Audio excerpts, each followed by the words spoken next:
So here we're going to look at the use of the Granite UI components, Corel Foundation, form date picker, resource type within a workflow custom step.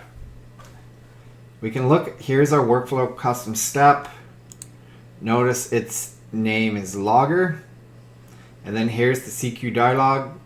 We go down the node structure. Here's start date. And we can see that we have the proper resource type right here.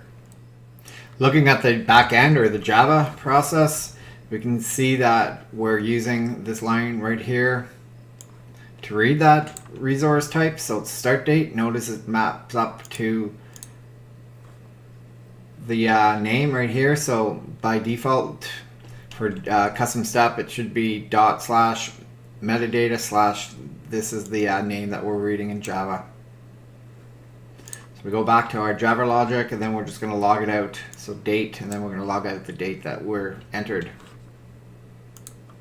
So we've got the dialog set up for the TouchUI. We've got the Java set up. We've already compiled the OSGI and deployed it. So let's take a quick look at that to make sure everything looks good.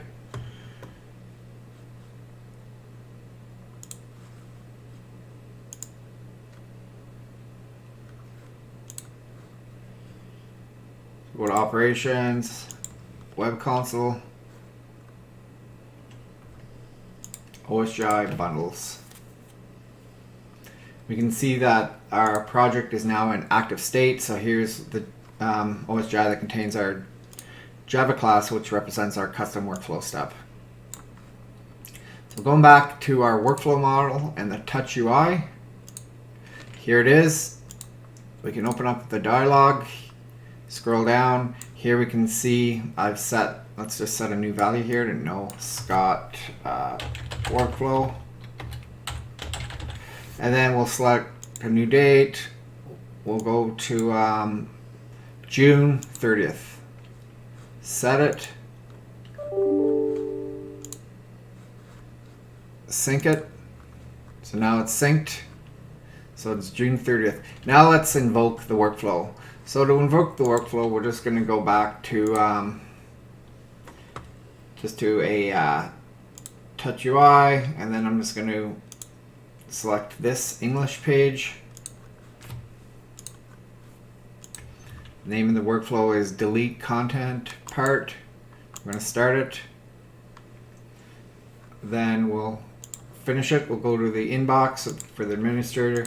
Click OK. So now it should have fired off our custom workflow step that uses the date picker, and it should log it. So let's take a look. So we'll go back to our log file.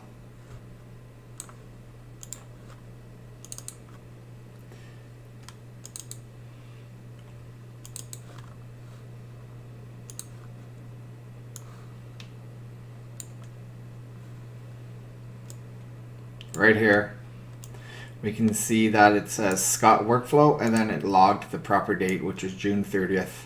So this shows that once constructed properly, the date time picker does indeed work within a custom workflow step.